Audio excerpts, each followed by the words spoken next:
everybody,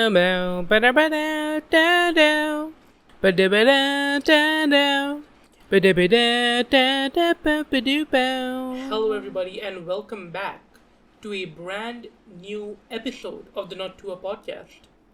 It's been a while. Even by my sort of reduced episode frequency, shall we call it? We shall call it that because that's what it is. It's episode frequency, right? And it's been reduced, so it's a reduced episode frequency.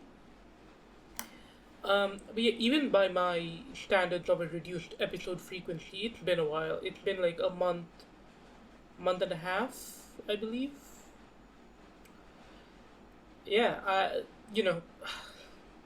I remember the days when this was a weekly podcast.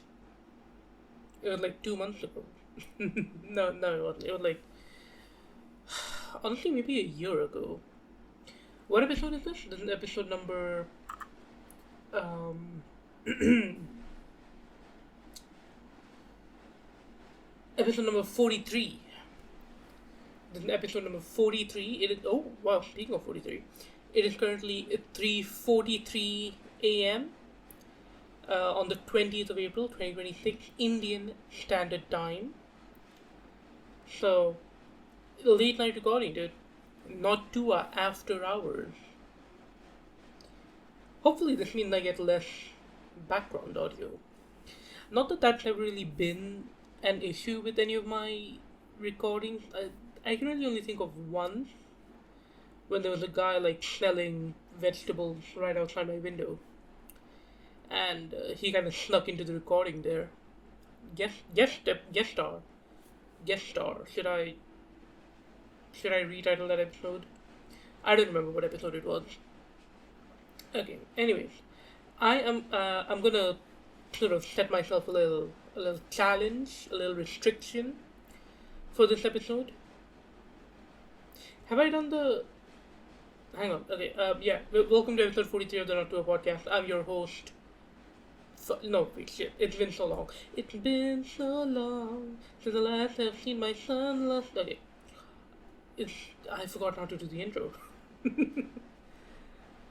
Yeah, I should have listened to an episode before I started recording. Hello everybody and welcome back to a brand new episode of the Not Tuah podcast.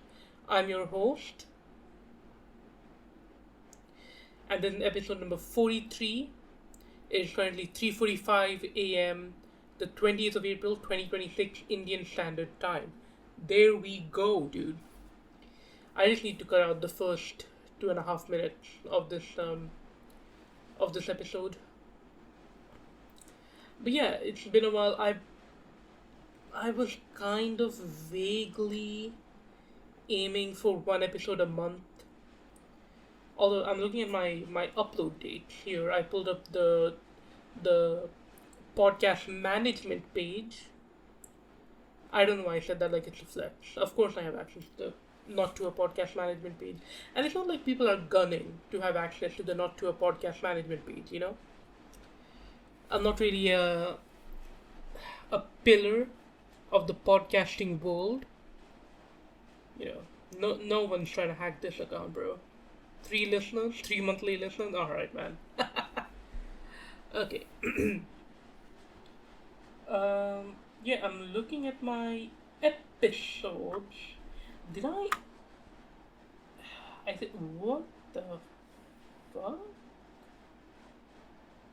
Oh, okay. I'm like, hang on, this seems weird. Because I have an episode on the 6th of January, 2026. And then I have an episode on the 9th of January, 2026. I was like, what? I'm working overtime. But no, I think the one on the 6th is an episode that I had published to YouTube. Published it to YouTube on time. And then I forgot to put it on Spotify. So, and I only realized that like 3 days before my next episode was due to come out. Not Tuah fans on Spotify specific Not Tuah fans were eating good in early January. The 2 episodes? Come on. Okay. There was a little thing on my screen and it lined up so that it said one of the episodes had -3 planes. It's just like a little piece of, I don't know what that was, dust or something. But yeah, that was pretty funny. For a second, I thought I had -3 listeners on an episode. Podcast so bad I owe other podcasts a listen. Um, yeah, right. So my challenge is that I'm gonna go through this whole episode without talking about Fortnite. All right. I know the past two episodes Fortnite has featured in the title, and I don't want to make it seem like than the Fortnite podcast. It's not. Okay. That game is effectively dead to me, which is heartbreaking. It's like fucking 7, 6, 7 years of my life. You guys can't see it, but I'm doing the hand thing. 6, 7. I'm such a fat fucking chud. Okay, anyways. Yeah, but it does like actually genuinely make me a little bit sad to see how far it's fallen from grace. It just it pains me. It's a sharp stabbing pain in the side of my chest. That might be unrelated to Fortnite actually. But anyways, that's all the Fortnite talk you're getting out of me this episode. That's all the Fortnite talk you're getting out of me. What else have I been up to in the past 45 days, maybe? Um, okay, well, the reason I wasn't, well, that's not the reason. That's not. But it contributed. One of the reasons why I haven't published an episode in a while is because my family came to visit, and obviously, if you couldn't tell by me calling myself a fat fucking chud like 2 minutes ago, this is not a family friendly podcast, right? It's not family friendly to listen to, so obviously it's not going to be family friendly to hear being recorded. But yeah, so they were here. I couldn't record an episode. They're gone. Technically, they're not gone. My brother is still here. I don't know if you guys like know the situation. I don't know if I relayed it on the cast. That's slang for podcast. But yeah, he's still here. Is that perchance the reason I'm recording at 3:40 a.m.? Sorry, 3:50 a.m. You might be wondering. It's not. The reason I'm recording this at 3:50 a.m., almost 4 a.m. honestly, is because I'm trying to do a 24-hour day, and then stay awake for 24 hours. Although yeah, I do realize I call it a 24-hour day, but actually it'd be closer to like a 36-hour day, because after I do the 24 hours, I still need to stay awake for the rest of the day, in order to like not mess up my sleep schedule. Which I prefer it to be not messed up. Not that I really have any particular obligations at this time in my life, but I would like to stay awake when other people are awake. So yeah, that's why I'm awake 3:40 a.m. ungodly hours, the witching hour, I believe. Bloody Mary, Bloody Mary, Bloody Mary. There's a mirror in my room. Although I think you're supposed to do that at 3 a.m. exactly. I don't think you can do it like 50 minutes late. Bloody Mary rules. How to play Bloody Mary by WikiHow. Thank you. Oops. That really peaked on the sound wave. I hope it doesn't. I hope it's not too bad. I would say I'd go back and fix it. I won't. I'll forget about it. Okay. Playing the game. Decide who's going to call Bloody Mary first. If no one volunteers, play a quick game to decide who it'll be. Flip a coin or play rock, paper, scissors, whoever loses going into the bathroom first. Go into the bathroom when it's your turn and turn off the lights. Close the door behind you so it's completely dark. Make sure no one followed you in. You have to be alone when you call Bloody Mary. Place a candle. That could be it. I don't have a candle. Place a candle on the sink in front of the mirror and light it. Don't have a bathroom you can play in. Try summoning Bloody Mary in another dark room with the mirror. Look into the mirror and say Bloody Mary 3 times. Keep your eyes open when you're saying it. Make sure you speak slowly and clearly so Bloody Mary can hear you. Then wait for her to appear in the mirror. And this is a verified expert source by Dylan McElliott, a YouTuber and paranormal activity expert. No one knows for sure, but some people say Bloody Mary looks like a scary old bitch. I mean witch. Oh, spin around in a circle 3 times if Bloody Mary doesn't appear. Well, I'm like, I would do that, but I'm so comfortable in my chair. I don't really want to get up. And then, I'll have to rearrange the mic stand and everything. It's too much of a hassle. Blow out the candle and leave the bathroom. Tell your friend about what you saw in the mirror. Send the next person in to call Bloody Mary. Okay. Read about the history of blood. Oh, about the game. I thought it was going to be read about the ghost. How old do I need to be to play this game? People usually start to play when they're about 13, but you can play if you're younger if you are brave. And 172 people found that answer not helpful. I'm really scared because on a website it said that I am now cursed and that I have to send the urban legend to 15 or more people to be free from Bloody Mary. What should I do? This is fun, this is nice. It's like maybe fucking 10-year-old kids in the community Q&A. Submit a tip. Okay.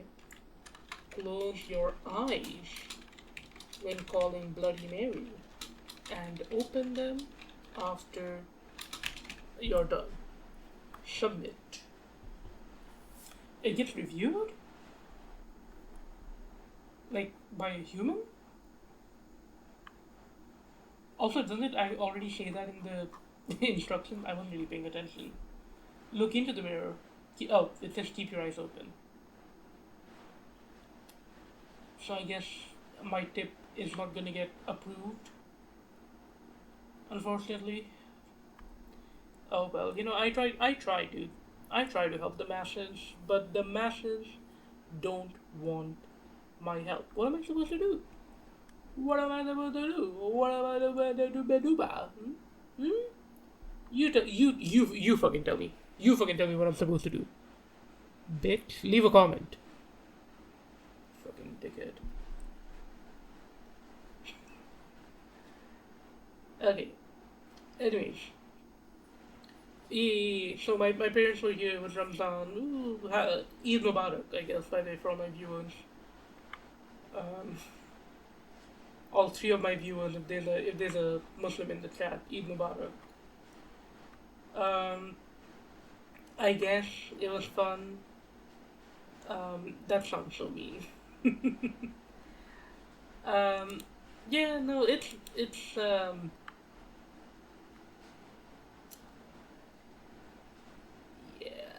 okay. This isn't way too long of a silent gap. I need to cut this out. I'm not gonna remember to cut it out. If I do, I need to remember to cut this part out as well, which I probably won't. Okay. Alright, okay. Fuck. Why do I feel like I've sort of dug myself into a hole here?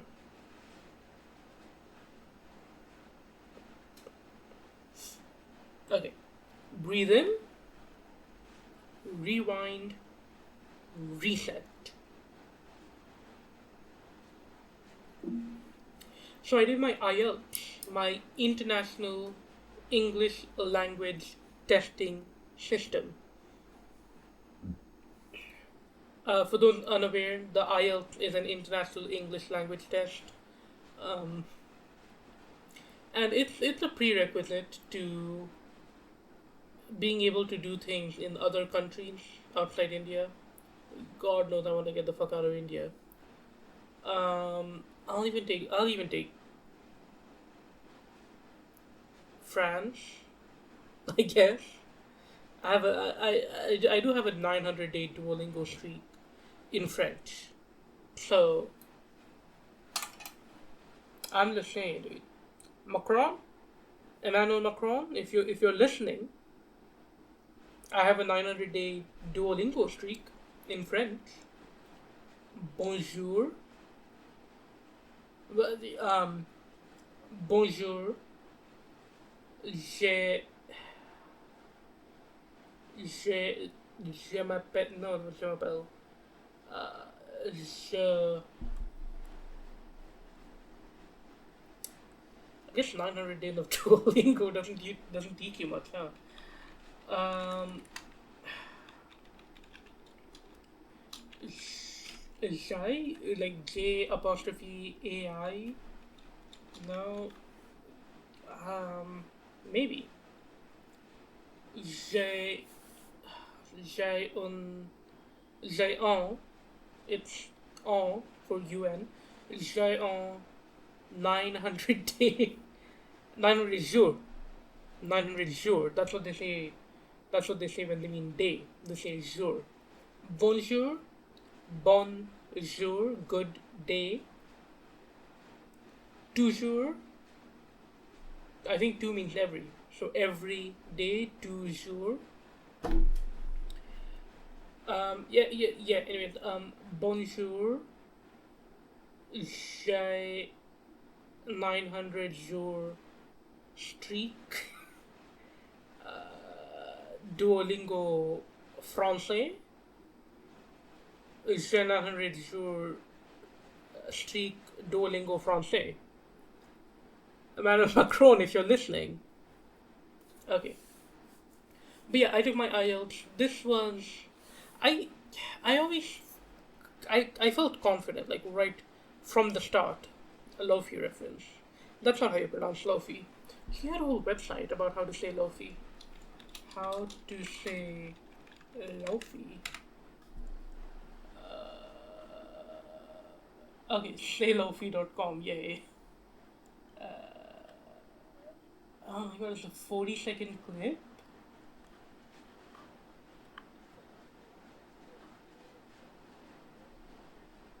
Love.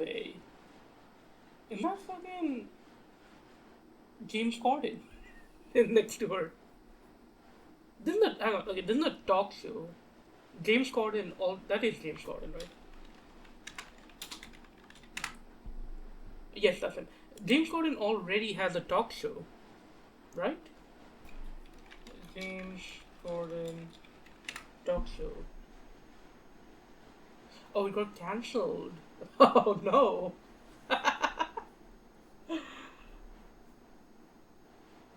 Oh no.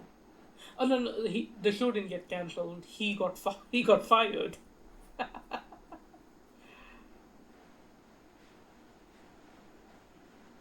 That is okay. I'm sorry, James Corden. I'm sure you're fine.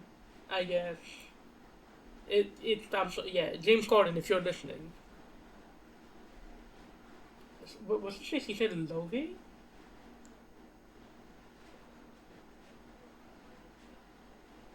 Love. I think that's closer to it. Love.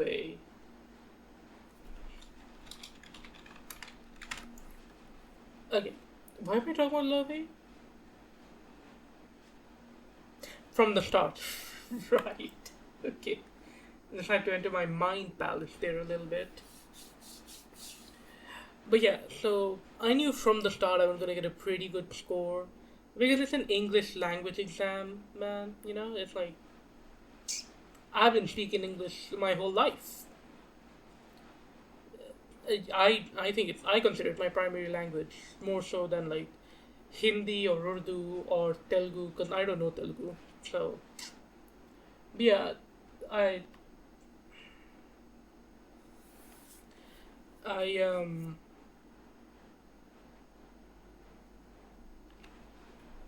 why is it because I'm recording at 4 a.m.? Is that it? Is that why I keep getting lost? Get yeah. Why? Oh my god.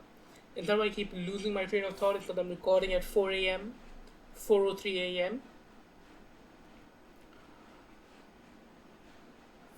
Anyways, I knew I was gonna get a pretty high score, but I still kind of panicked because when you book the exam, it's an 18,000 rupee exam. It's quite a lot of money to put upfront to register for an exam.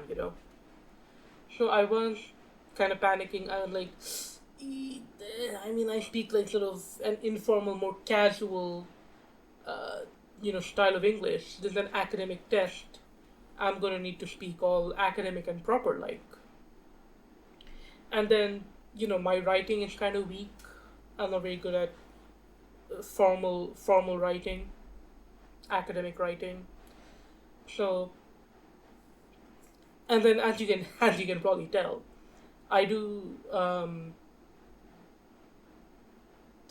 I do kind of lose my train of. I just fucking did it again.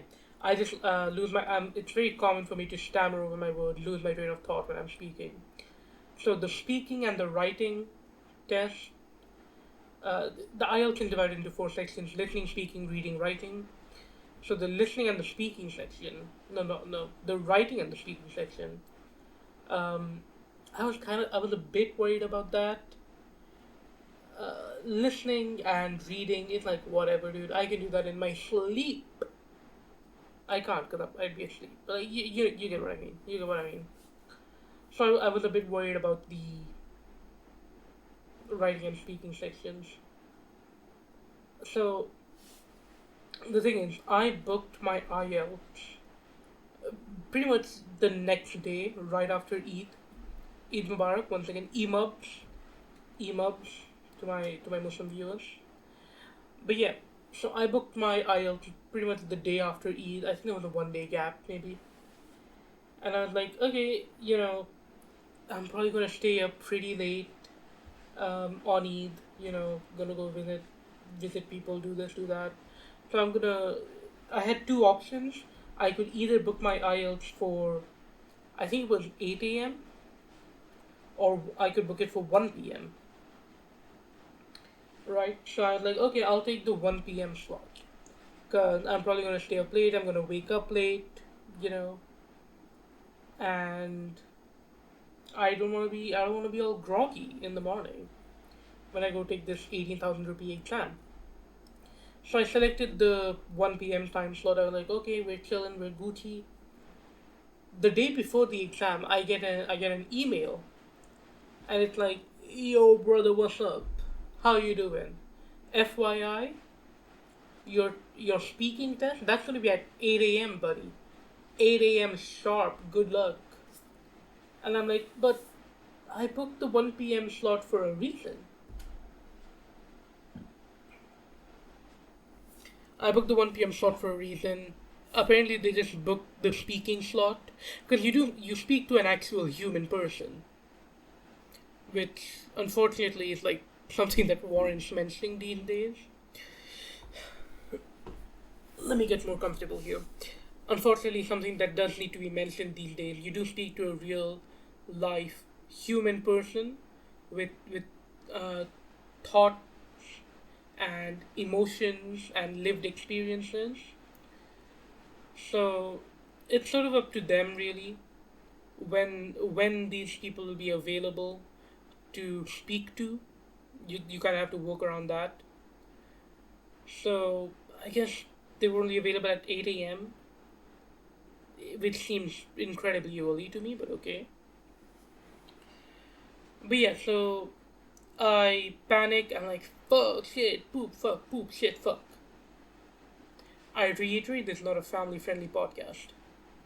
But yeah, so I start panicking. I'm like, the speaking section at 8 a.m.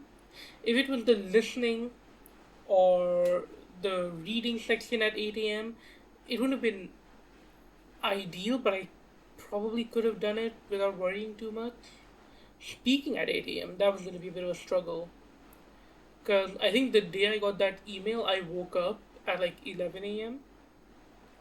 Which, 3 hours isn't, it's not really that big a difference, I guess. But at the time, to me, it felt like it was. But yeah, anyway, so I went to sleep early that night, woke up, I want to say at 6:30, I think. Woke up at 6:30, got to the exam center pretty much 8 o'clock on the dot. No, no, no. Maybe it was 8 o'clock on the dot. Because, okay, so if I go somewhere, I plan to, worst case scenario, arrive 15 minutes early.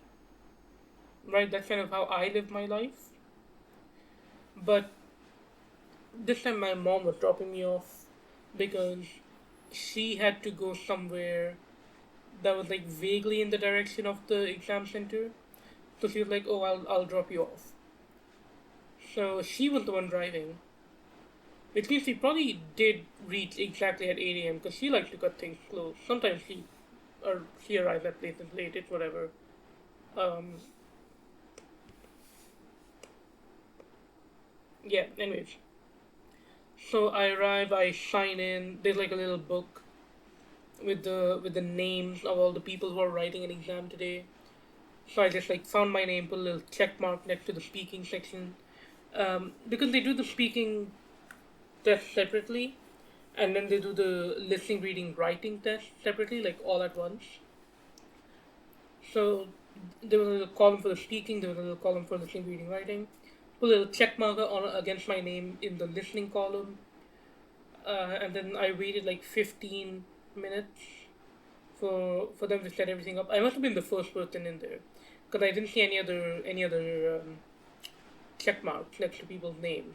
So they generally might have just scheduled my speaking test first thing in the morning when they opened up. Which, I did specifically book a later test slot. So you think they try to get, you know, they could have booked my speaking test at 12 p.m. If I booked a 1 p.m. time slot, they could have scheduled it at 12 p.m. That's all I'm saying. That's all I'm saying. Anyways, but yeah, I go into this little soundproof room. There's bottles of water. There's a stack of like blank papers, couple pens, couple pencils, computer, a HyperX gaming headset, which I thought was fun. But I think they must have like not plugged in the RGB of it maybe. But yeah, they had a HyperX gaming headset, big big bulky ear cup thingies, and the little mic that comes out of one of the ear cups and like sits in front of your. I just covered my mouth. You're not supposed to do that when you're recording a podcast. Fun fact: the microphone is supposed to be able to hear you when you're recording a podcast. I don't know if you guys knew that. Just a little industry tip there for you guys. But anyways, it had one of those things that come. It looked like Bad Bunny's Super Bowl microphone. How he's basically eating that thing. That's how I look like with my HyperX gaming headset. But yeah, she sits me down in front of a computer. There's a webcam attached to it. They boot up the meeting software, whatever. Start recording, and I do the speaking test. At first, she was like, "What do you think about travel? Do you think people should be spending their money traveling? Tell me about a time that you traveled. Where did you go? What did you do? Why did you travel in the first place?" And then she asked me about my shoes, I think. Yeah, she asked me what my favorite shoes were that I owned. And I was like, the shoes I'm wearing right now. Because it's the only pair of shoes that I own. Um, you know, I'm not a big fashion guy. I wear the same outfit. I'm like a cartoon character, basically. Graphic t shirt with shorts, cotton shorts, or if I'm going out, graphic t-shirt with jeans, you know, same two fits. And I rotate through the same like eight t-shirts until one day I get motivated, I reorganize my cupboard, and then I have a new cast of eight t-shirts that I wear. Anyways, okay, all this rigmarole, you guys don't need, you guys don't want to hear about my IELTS testing experience. Dude, we are 30 minutes into this podcast. What have I said? What have I talked about? Okay, I'll just cut to the chase. I got an 8.5. That's much more impressive if you know that the highest score you can get is a 9. And they only do it in like half band. They call them bands for some reason, but they do it in half bands. So it's like you get a 1, 1.5, 2, 2.5, 3, 3.5. I got an 8.5, which means the only the only score that will be better than an 8.5 is the perfect 9. So I'm pretty happy with the result. All the mock tests that I did had me at a 7.5, and that was, a 7.5 is good. People study for months to get a 7.5. I was doing that off the cuff, no preparation, 7.5. Again, this is not like a flex or anything. English is my native language for all intents and purposes. I should be getting a 7.5. But the thing is, there's a really petty reason. I wanted to be better than my mother when she took the IELTS. She got an 8.0, right? So if not best her, I wanted to at least match her score. So for all the mock exams that I took to put me in the 7.0, 7.5 range, that felt kind of, like dog fight here. It's just a matter of like personal achievement at this point though. So I wasn't too pressed about it. I was a little bit pressed, don't get me wrong. I was a little bit pressed. But not too much. Not too much. There is a notification. Not okay. I got one 11 minutes ago. Why did it buzz now? Anyways, yeah, 8.5 on the IELTS, pretty good, pretty good. I'm pretty happy with the score. I think I know.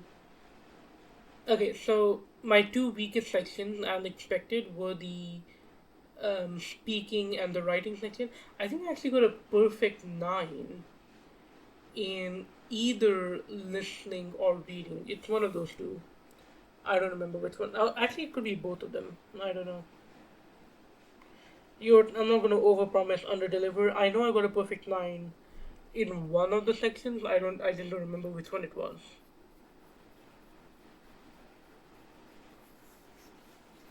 Anyways, so yeah, that's sort of been the biggest thing that I've been up to in the past month and a half, which admittedly doesn't sound like a lot. I know. So, c'est la vie. C'est la vie. Okay, speaking of the IELTS, let's talk about this. The reason I'm taking the IELTS is because I'm applying for master's programs right now, computer science in universities across the US. And, it's scary.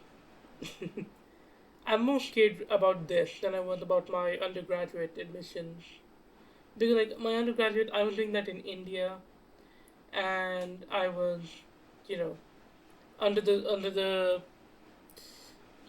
the impression that all like the vast majority of Indian colleges would be the same, and it's only like the IIT, the Indian Institute of Technology, the NIT, National Institute of Technology. It's only like those kind of places where you get like an actually good education, and then the rest of them are kind of roughly the same.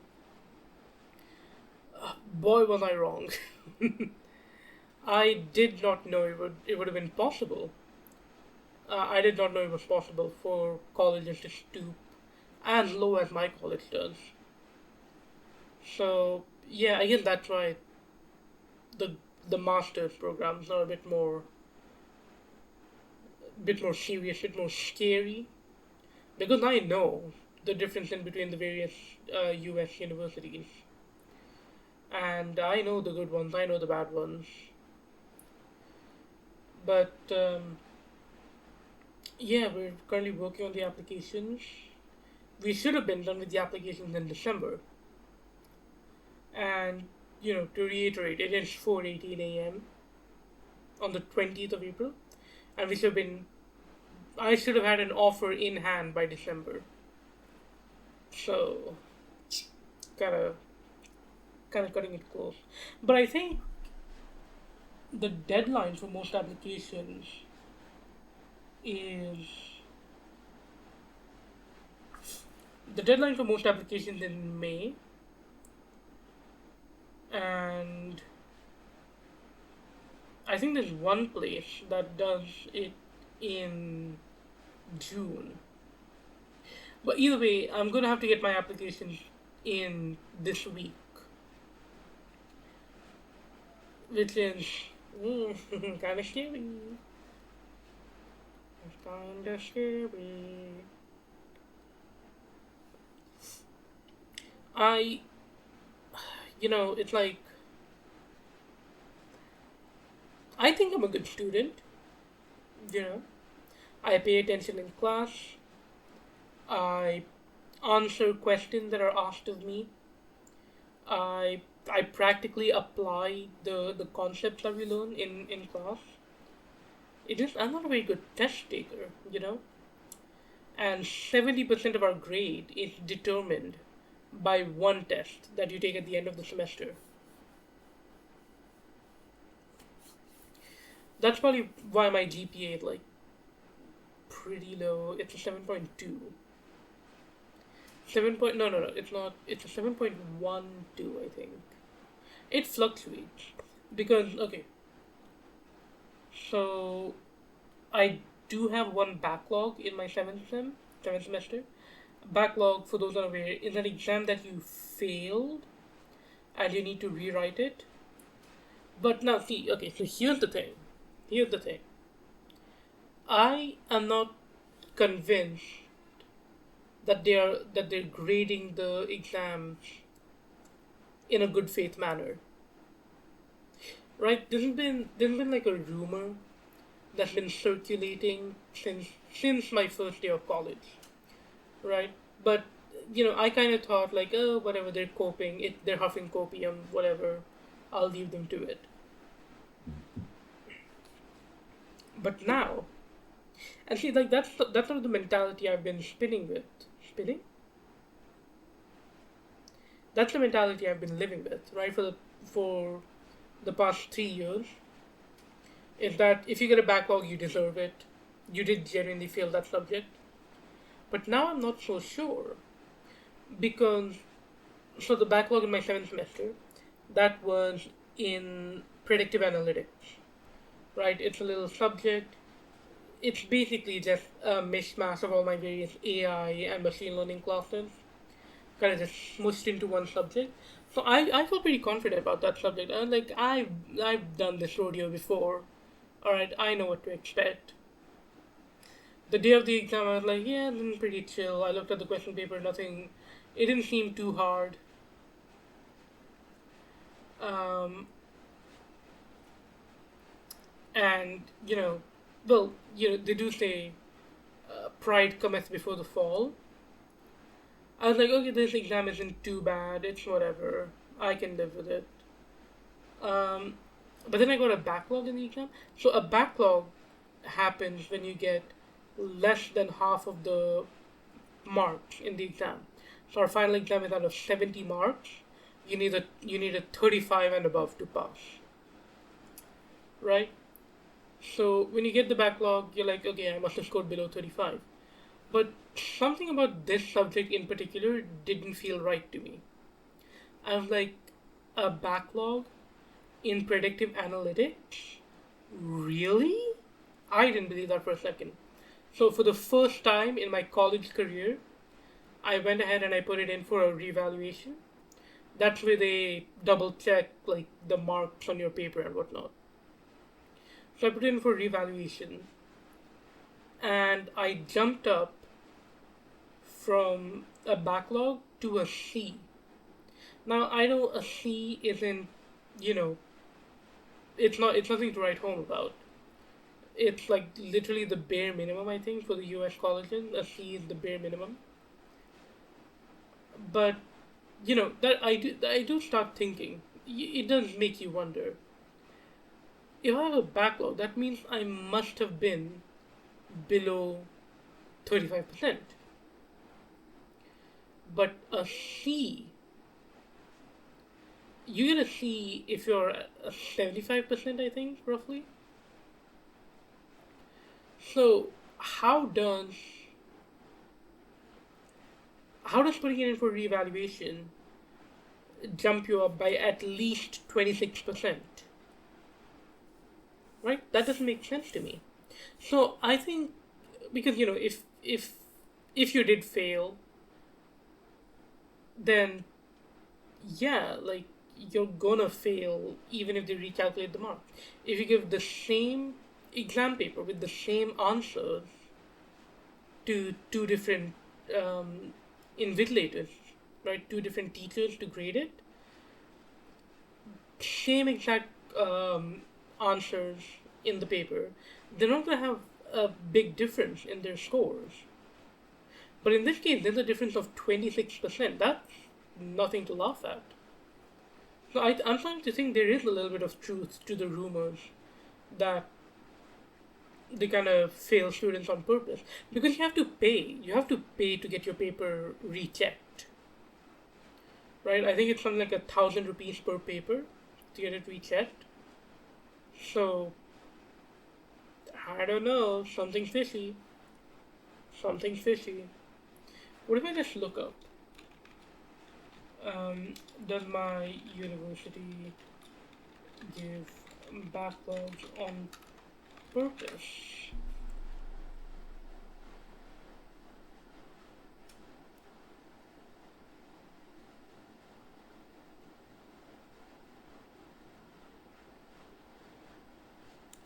Okay, here we go. A post from 1 month ago. So my friend got an F in a subject he actually did fine in, but that's not even the main problem. F is fail, of course. He applied for revaluation and paid the fee. Uh, and he's still waiting for the result for the issues that they landed. Yes, yes. That's also a thing to mention. The revaluation result. Okay, so every semester, at the end of every semester, you have a chance to rewrite the exam that you failed, right? Because all the classes that you take, they are all mandatory, right? You have to pass every single one of those classes. So, but the registration for those exams often happens before the results come out, right? So it's like, okay, let's say I failed in predictive analytics, and it's time to register for the next semester for my 8th semester exams. I'm like, okay, well, I do have a backlog in predictive analytics, but I put it up for revaluation, so there's a chance that I might pass that subject, like I did in real life. But then I still have to register to write the backlog again in case I don't pass, and that's 1,800 rupees. No, not 18. 1,700 rupees to register for a backlog exam. I always felt that was kind of shady. Like, if you're gonna make students register for exams, I think the bare minimum is you have to let them know whether they need to write that exam or not. Um, yeah, he applied for evaluation, still waiting for the results. The issue is that the last date to pay the backlog exam fee is today. Um, Even if the results come out now, students have to pay an extra 500 rupees as late fee. 500. The late fee is 200 rupees. I mean, it's still scummy, but like, I double check your invoice there. Right now, it feels like a scam because students might end up paying both the revaluation fee and the exam fee. Ideally, the process should be revaluation to results. If failed, then pay the backlog fee. Yeah. Okay, that's whatever. Also, there was a court case. Hang on. Abdul Qayyum versus Osmania University. Whoa. The petitioners are students of the engineering course pursuing their studies. In respondent number 4, college affiliated to respondent number 1 university. At the end of the second year, they had 13 backlog subjects. As per the rules of the promotion framed by the Academic Council of the university, the management of backlogs. A student of first year is permitted to be promoted to the first year of the second year if he has not more than 5 backlogs.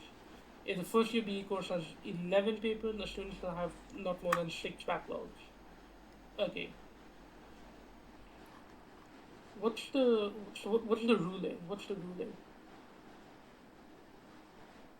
Um,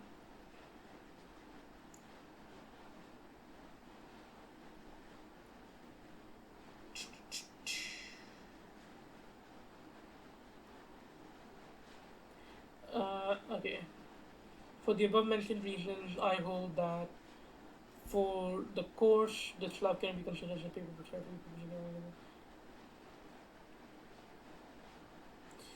Okay, so the judge sides with the university. Okay.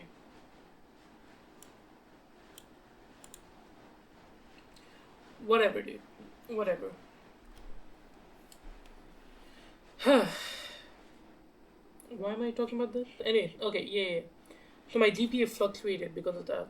I think before the revaluation, before I passed, I calculated the worst case scenario would be that I get a 7.09,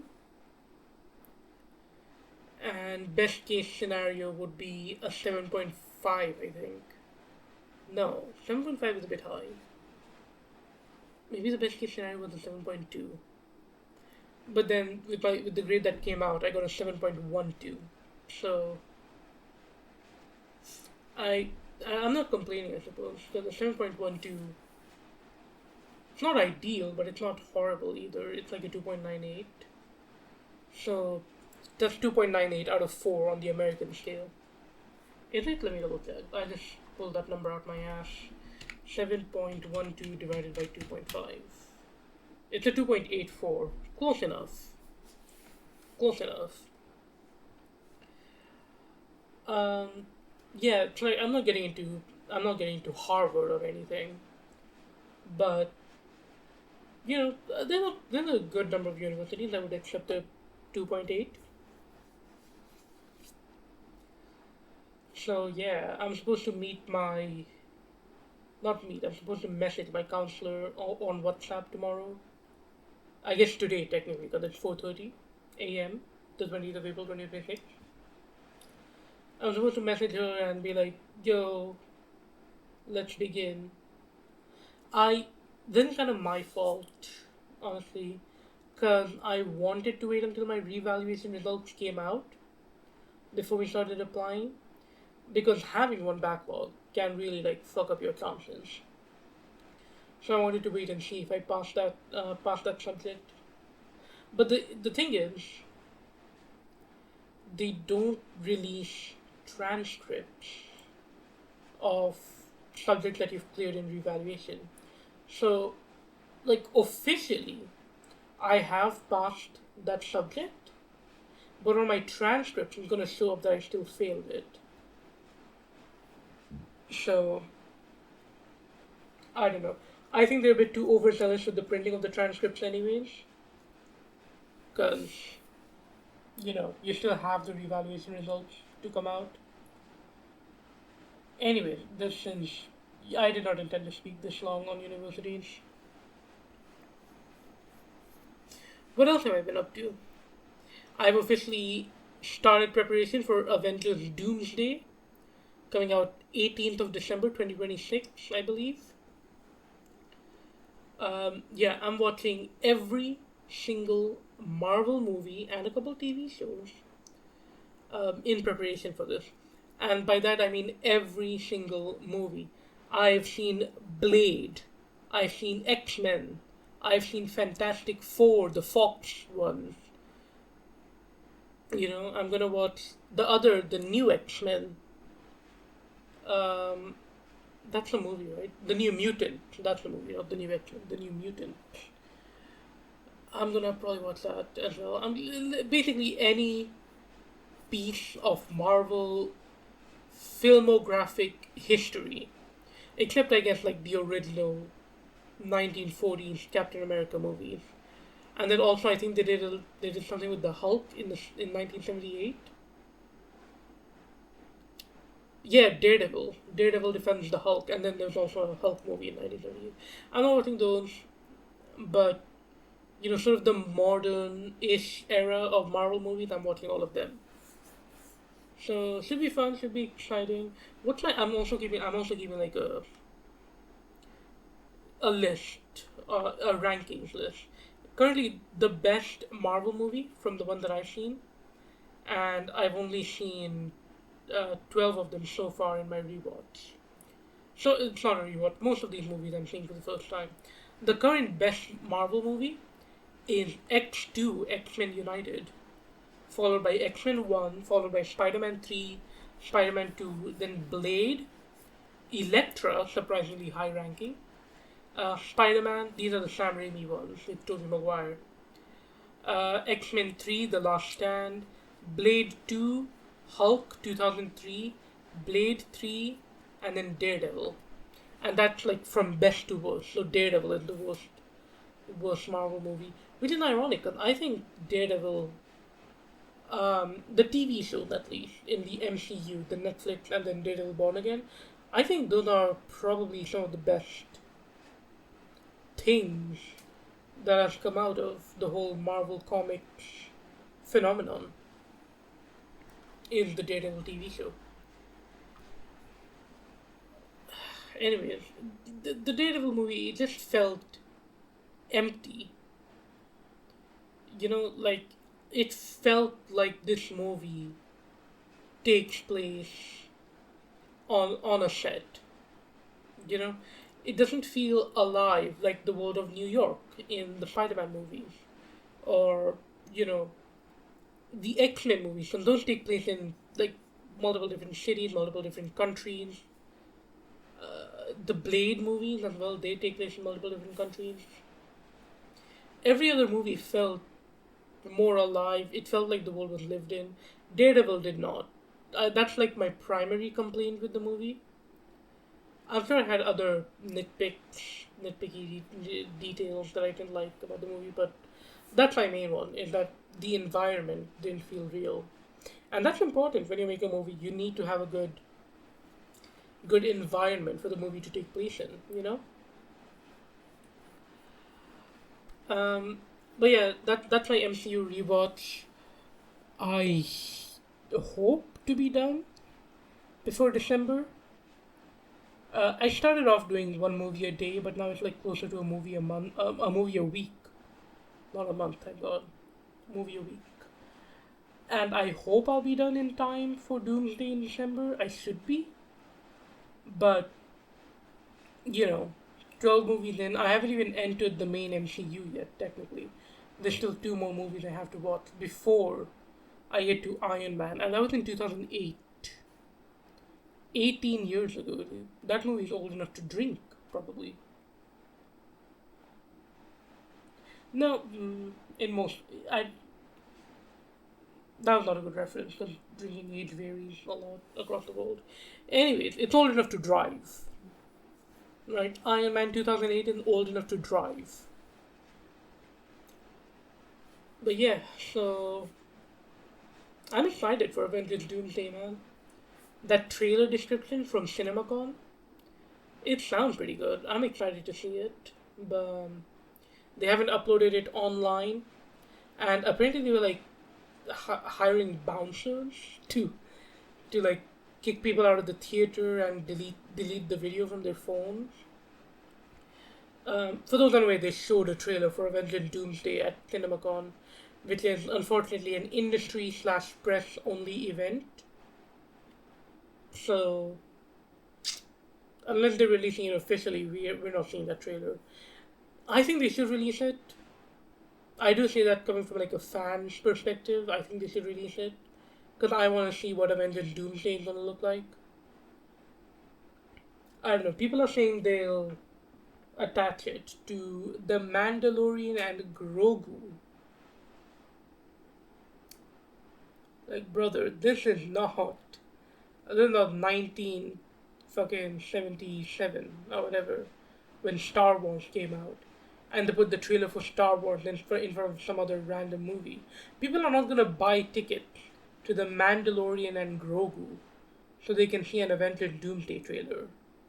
Some people might, but what, you're gonna get like what, 500 extra ticket sales at most? You're gonna get 500 extra ticket sales just because you put the Avengers Doomsday trailer in front of that?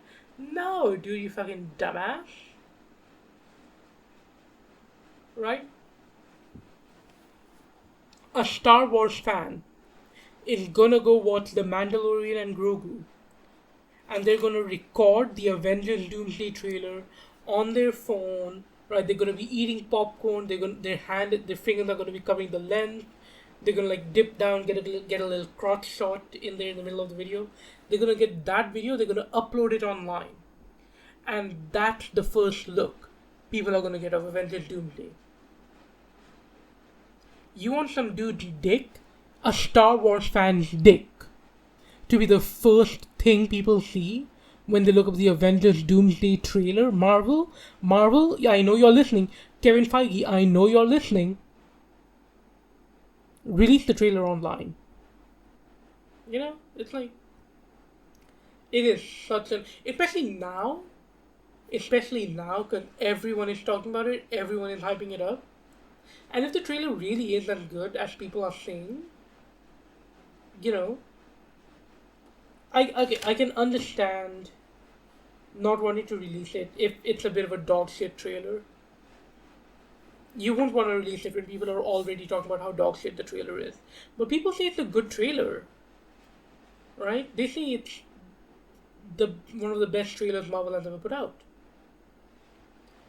So I feel like you'd want to put the trailer out when you have all this goodwill amongst the public, amongst the press, amongst the media, amongst the YouTubers. The YouTubers like this trailer, and the YouTubers never like anything. I simply cannot see why you wouldn't release this trailer. Anyway, yeah, Kevin Feige, I know you're listening. Emmanuel Macron, I said if you're listening. Kevin Feige, I know you're listening. Release the trailer. Alright? Alright.